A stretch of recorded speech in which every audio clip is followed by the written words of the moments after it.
crianças, tudo bem? Sejam bem-vindos ao Miados Históricos, o canal que apresenta a história em pequenos e deliciosos sachês. Eu sou Nicolás e nós estamos falando da Guerra Fria na África e na Ásia. Nós estamos falando do processo de descolonização afro-asiática. No primeiro vídeo da playlist, você assistiu um panorama geral do que foi esse processo de independência.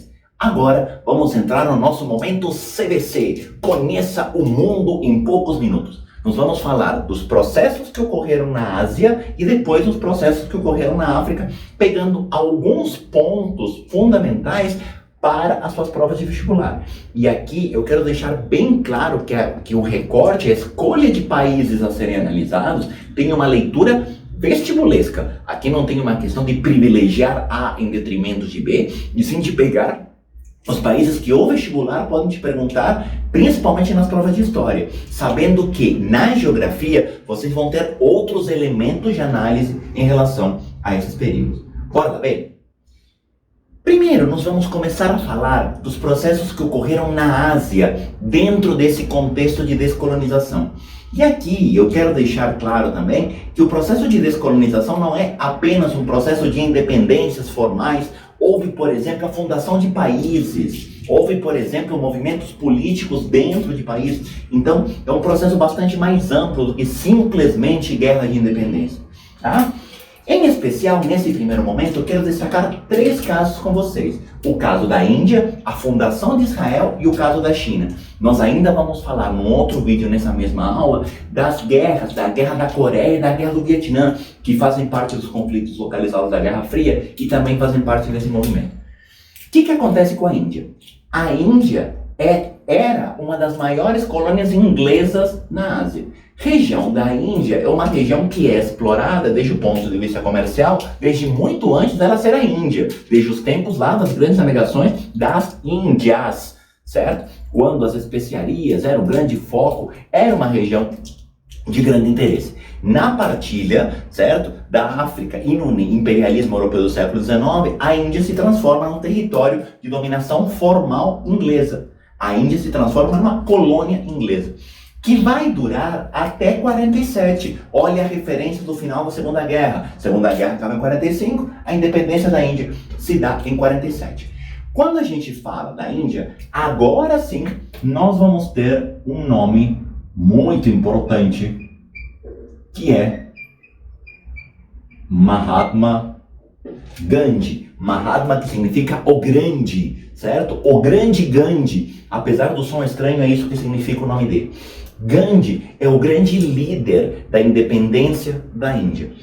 Só que quando a gente fala de Gandhi, é muito interessante lembrar que o projeto de Gandhi envolve a ideia de desobediência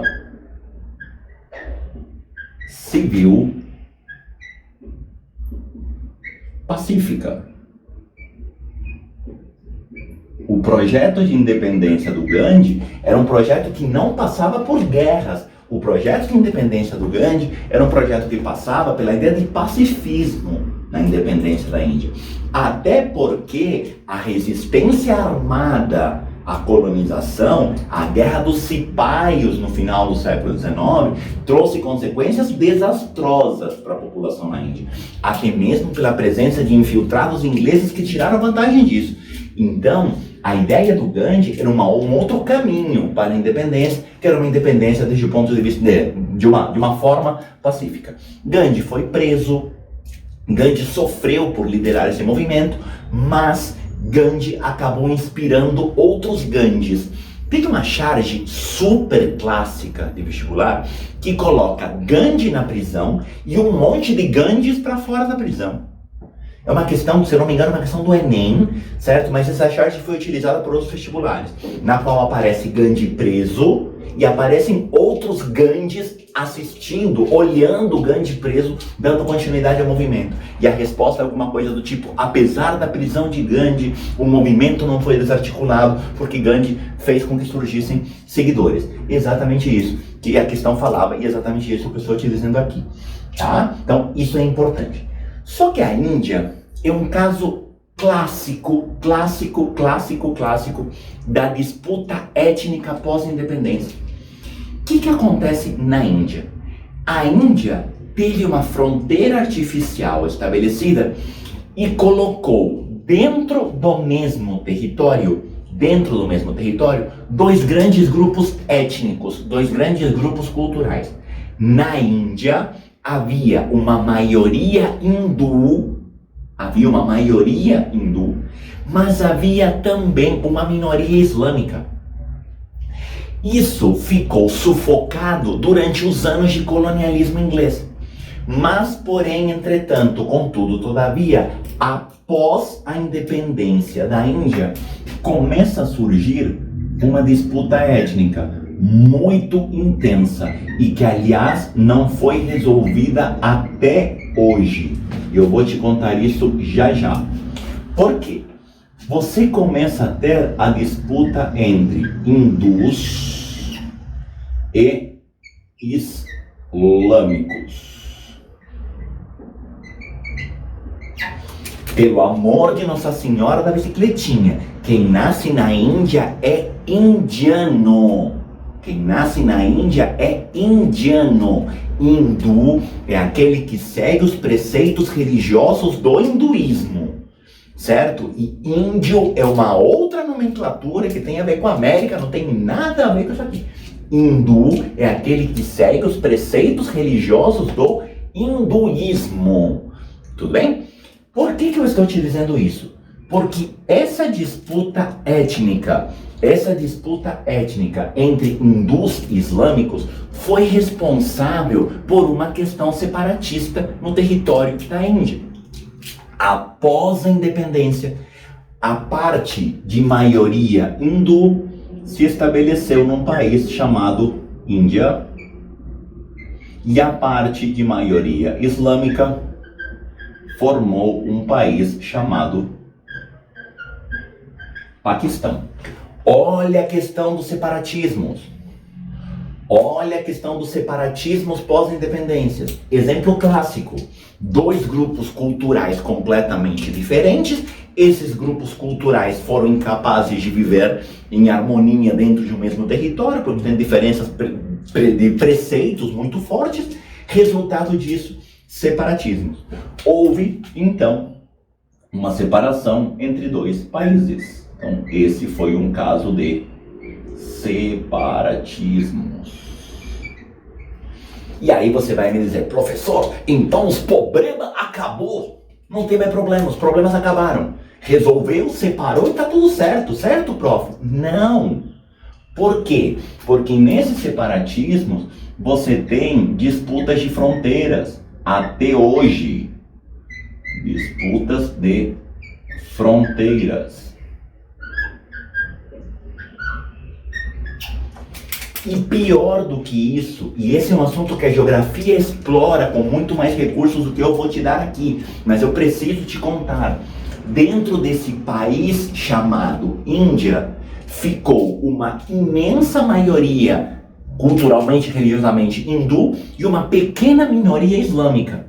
Dentro do Paquistão, ficou uma imensa maioria islâmica e uma pequena minoria hindu. O que eu quero te dizer com isso?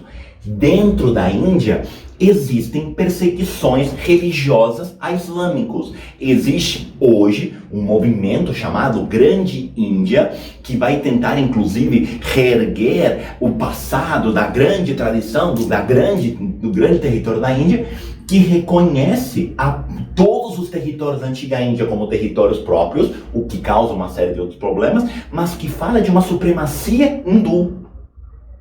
E essa supremacia hindu é utilizada para justificar perseguições contra islâmicos. Ou seja, dentro da Índia, a maioria hindu oprime a minoria islâmica.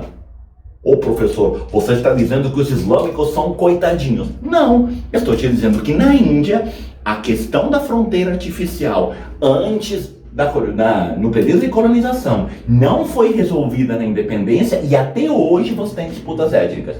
A mesma coisa, ao contrário, acontece no Paquistão. No Paquistão, você tem uma maioria islâmica. A maioria islâmica pratica, sim, atividades opressivas em relação à minoria hindu. Então, você tem as independências, você tem o separatismo, você tem disputas de fronteiras e você continua tendo conflitos religiosos dentro dos países. Da onde que vem esse problema todo? Lá da colonização, daquela fronteira artificial chamada Índia. Da ideia de que é tudo igual. E não é. Esse é um exemplo clássico, tá? Além do caso da Índia, eu quero contar para vocês o caso de Israel. Israel é um assunto super complexo. Eu tenho certeza que nos canais de geografia, aliás, vou fazer um merchan de um grande amigo meu, tá? Do canal Geovest, do queridíssimo amigo André Barbucci, certo? Com certeza ele tem infinitos materiais em relação à fundação do Estado de Israel, muito mais complexos do que eu vou te contar aqui. Mas Israel é uma criação histórica da ONU. Israel faz parte daquela tentativa de reparo histórico pós-Segunda Guerra Mundial. Uma discussão que vinha de muito tempo, que o movimento sionista, a ideia de que o povo judeu deveria recuperar o seu próprio território e voltar para o lugar que supostamente, teoricamente, historicamente eles pertencem. Isso se dá formalmente em 1948, quando na Assembleia Geral da ONU estabelece-se uma divisão da Palestina.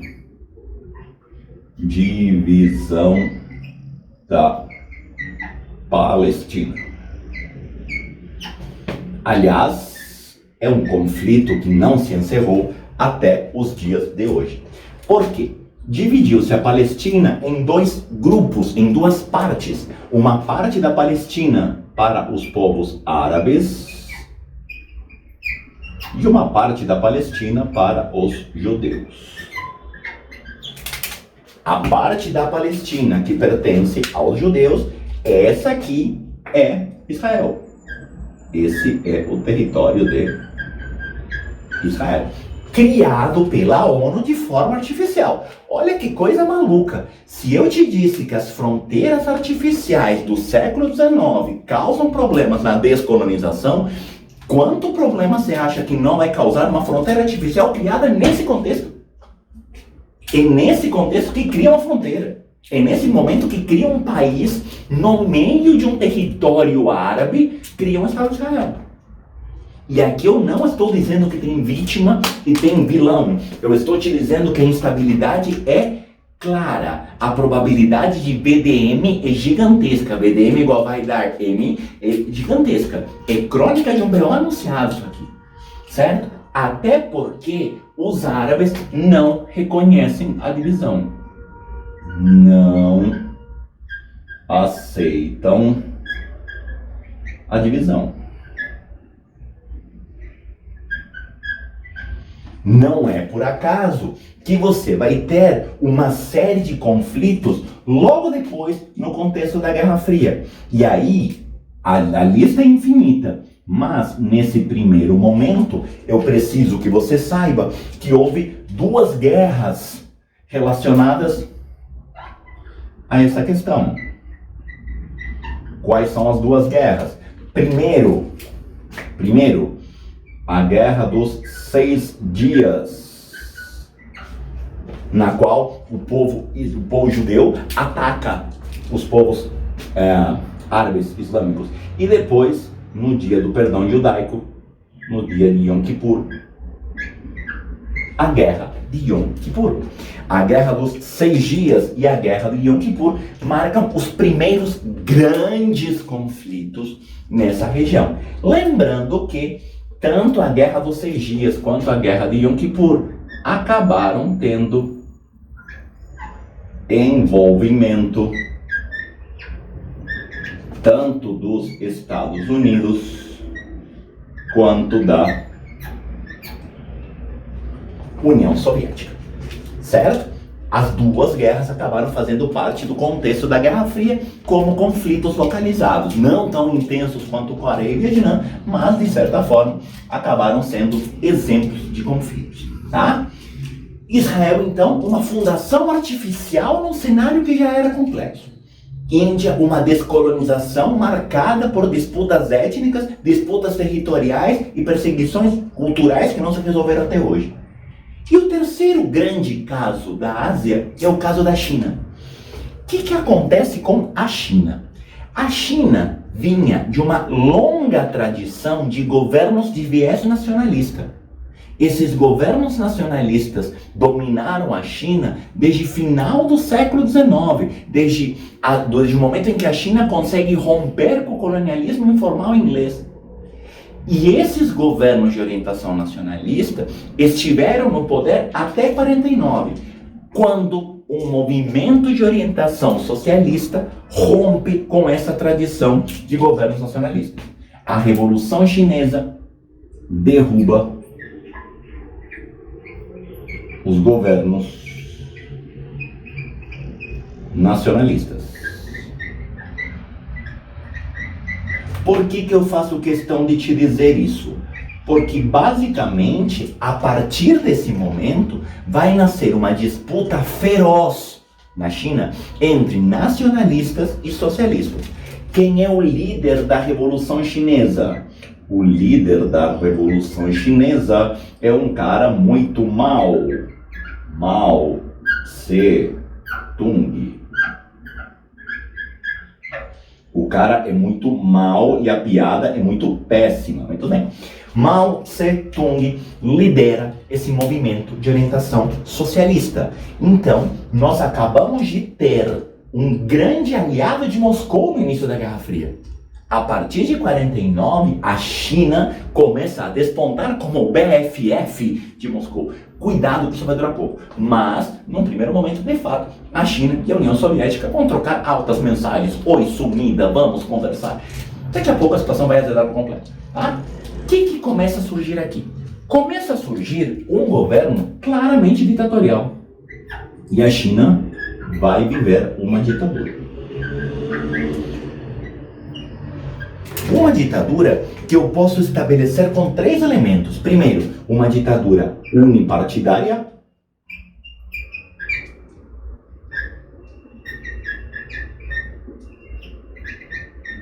Na qual apenas o Partido Comunista Chinês tem vez. Uma ditadura que pratica o culto à liderança. Culto à liderança, que é uma característica totalitária. De uma ditadura que vai estabelecer um violento planejamento econômico. Um governo que interfere em todos os aspectos da economia. Um governo que vai promover uma industrialização sob tutela do Estado. Um governo que vai promover uma coletivização das terras sob tutela do Estado. Um governo que, de certa forma, reproduz o processo do stalinismo na União Soviética. Aliás, Mao Tse-tung, ele foi aliado de Moscou até a morte de Stalin. Até a morte do Stalin, a relação entre a União Soviética e a China era uma relação muito intensa. Mas, com a morte do Stalin e com o processo de desestalinização que começa na União Soviética em 53, começam a aparecer as rupturas entre o que era o modelo chinês e o que era o modelo soviético. Aliás, Mao Tse-tung começa a disputar com Nikita Khrushchev o comando desse bloco oriental, desse bloco socialista. Então, essa ditadura, ela é aliada da União Soviética até 59. Aliada da União Soviética até 1959. Nicolás, por que você faz questão de falar dessa data? Eu faço questão de falar dessa data porque no momento em que a China romper com a União Soviética, a situação econômica começa a agravar.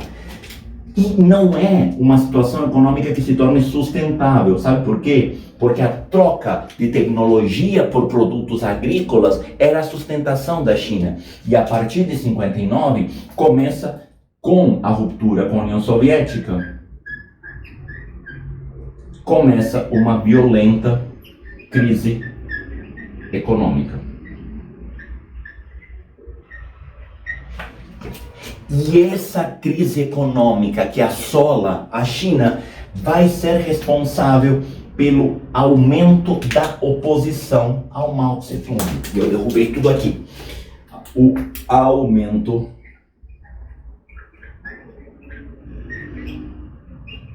da oposição.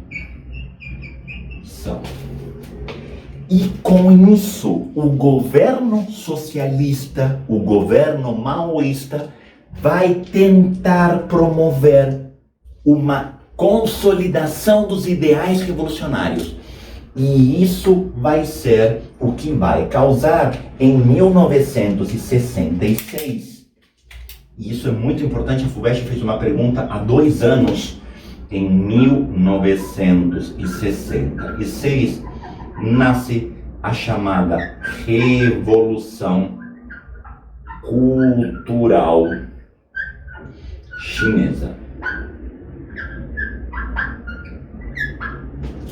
E aí, como eu te digo sempre, não confunda pires de oliveira com pratinho de azeitona. Uma coisa é a Revolução Chinesa, outra coisa é a Revolução Cultural Chinesa. A Revolução Chinesa foi o processo pelo qual Mao Tse-tung chegou ao poder na China. A Revolução Cultural Chinesa é uma tentativa do governo do Mao Tse-tung, pelo amor de Deus, sem trocadilhos aqui, uma tentativa do governo do Mao Tse-tung conter uma contra-revolução. Então, essa Revolução Cultural Chinesa é uma revolução oficial, promovida pelo governo chinês e é uma tentativa de conter a contra-revolução nacionalista.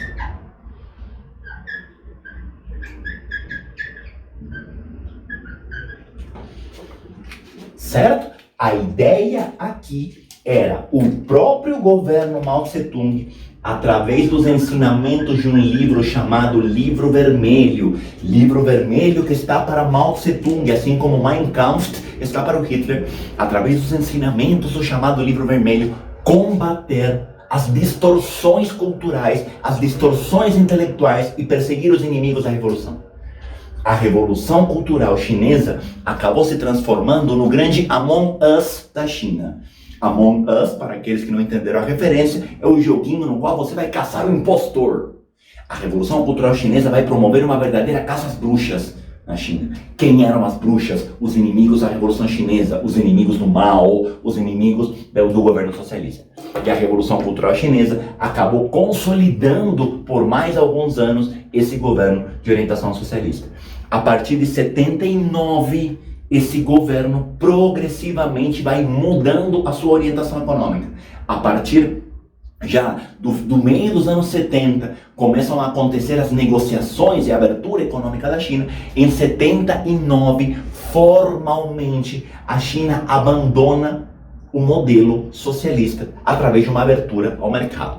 Não que ela assuma que abandonou o modelo socialista, a China não se diz um país capitalista, mas a gente vê na prática uma abertura econômica que vai se consolidando, principalmente a partir de 79. O que não significa que houve uma abertura política. Não é por acaso que nos anos 80 você vai ter várias manifestações,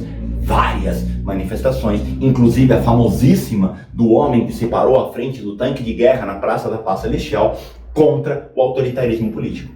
E a China passa a ter uma abertura progressiva econômica sem uma abertura política, mantendo o viés autoritário do seu governo. Índia, Israel e China são os 3 grandes casos que a gente vai estudar na descolonização da Ásia e da África. Mas nós ainda vamos falar das guerras da Coreia e do Vietnã, que são os conflitos localizados da Guerra Fria, que também fazem parte desse processo. Até aqui tudo bem? Muito bem. Dentro do nosso momento CVC, passeando pela Ásia em alguns minutos, primeiro eu te falei dos casos da Índia, de Israel e da China. E agora, a gente vai falar dos conflitos localizados da Guerra Fria durante o período de descolonização, que são a Guerra do Vietnã e a Guerra da Coreia, exatamente na ordem contrária. Primeiro a Coreia e depois o Vietnã. Tá?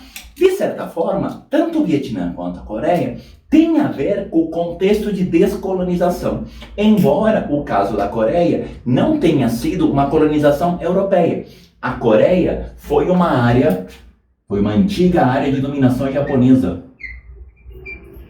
Antiga área de dominação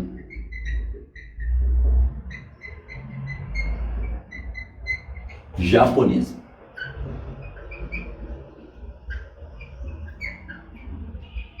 Quando o Japão é derrotado na Segunda Guerra Mundial, a Coreia, ela sofre uma partilha artificial. E é muito interessante que você guarde isso. A Coreia, ela sofre uma partilha artificial. Nós falamos tanto de partilhas artificiais e como isso foi um problema na África, que a gente esquece que teve partilhas artificiais na Ásia também. E o que foi utilizado como referência foi o paralelo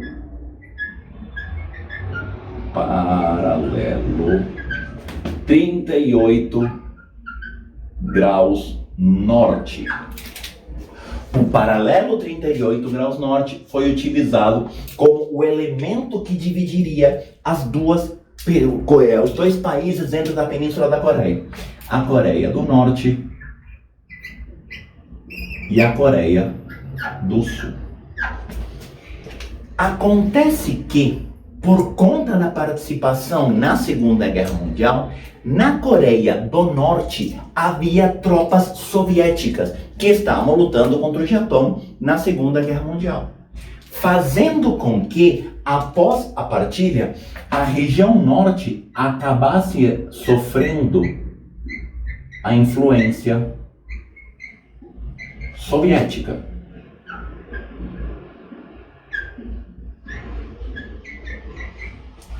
O que automaticamente fez com que a parte sul, pós-divisão, para não perder a capacidade de controle em cima da região, acabasse recebendo a influência dos Estados Unidos. Acontece que a parte norte não aceita essa partilha artificial. A parte norte acaba ultrapassando a divisa e acaba iniciando uma guerra civil. Acaba iniciando uma disputa armada que vai acabar causando uma violentíssima guerra civil. Nessa guerra civil, você tem pela primeira vez as duas superpotências aproveitando-se de conflitos dos outros para medir o seu poder e tentar assim ampliar as suas áreas de influência. Interessante é que essa guerra acabou num primeiro momento não sendo comprada pelas superpotências, mas isso acaba mudando com o passar do tempo. Stalin inicialmente não apoia o ataque da Coreia do Norte, mas principalmente após ver a crescente influência chinesa na Ásia com o governo Mao Tse-tung, acha importante consolidar-se naquela região e apoia o ataque do Norte. A ONU, por sua vez, condena os ataques do Norte e os Estados Unidos inicialmente não se envolvem na Guerra da Coreia, até perceber que o avanço soviético poderia representar uma ameaça para sua hegemonia e acabam se envolvendo na Guerra da Coreia.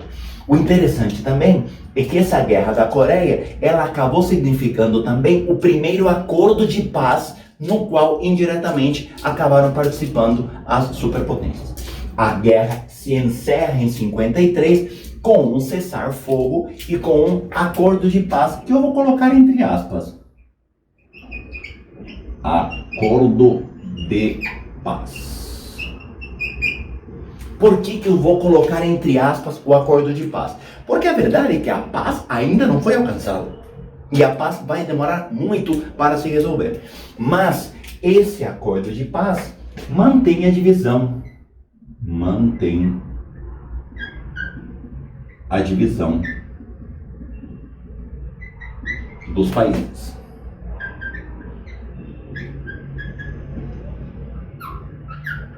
É importante que você saiba que isso não era completamente agradável para nenhum dos dois. E por isso que a gente fala que houve um acordo de paz. Mas, militarmente falando, houve uma pequena vantagem da parte norte.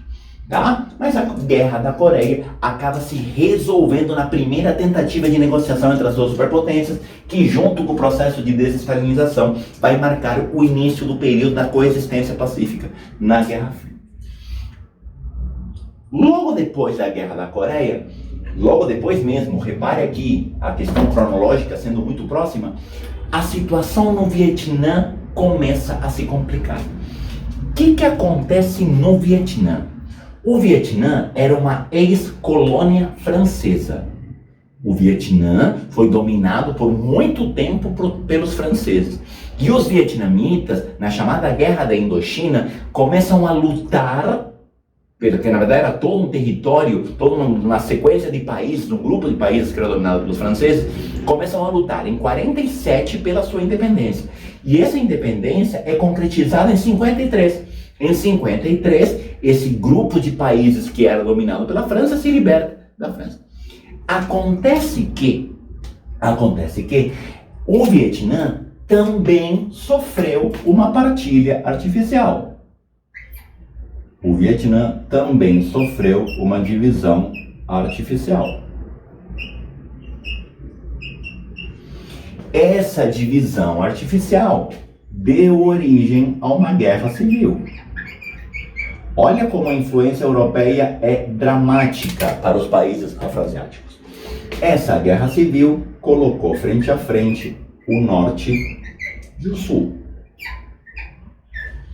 E mais uma vez, essa guerra civil acabou recebendo interferência das duas grandes superpotências. Vietnã do Norte acabou recebendo o apoio soviético.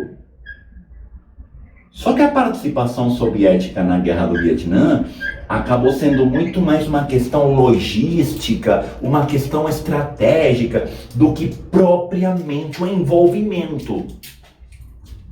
A parte sul não. A parte sul primeiro contou com o apoio dos Estados Unidos. E a Guerra do Vietnã teve, em 1964, a entrada dos Estados Unidos da América.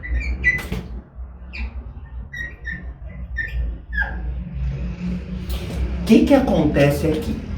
Os Estados Unidos estavam sofrendo por conta do acordo realizado na crise dos mísseis.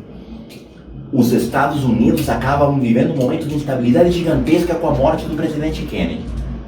Nesse contexto, para mostrar força e para não mostrar fraqueza diante do avanço soviético, os Estados Unidos decidem interferir formalmente na Guerra do Vietnã. E os Estados Unidos participam ativamente enviando soldados ao Vietnã, acreditando que as tropas norte-americanas seriam capazes de acabar com a guerra de uma forma favorável à parte sul, porque a parte sul era aquela que mantinha o modelo capitalista. Conclusão, você começa a ter o envio maciço de soldados norte-americanos ao Vietnã. O problema é que essa entrada dos Estados Unidos, ela é marcada por sucessivas derrotas militares. Militarmente, a Guerra do Vietnã acaba sendo um big fail para os Estados Unidos. Sucessivas derrotas.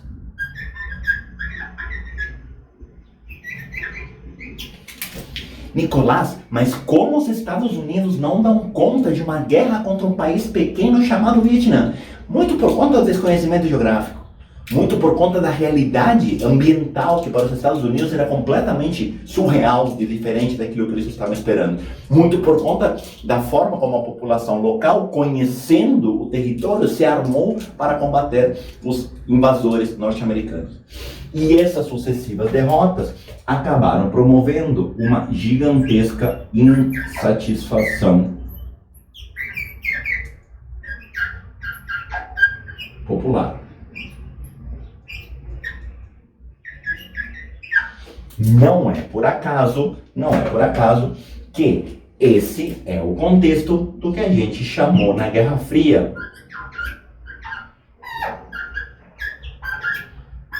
da ascensão da chamada contracultura.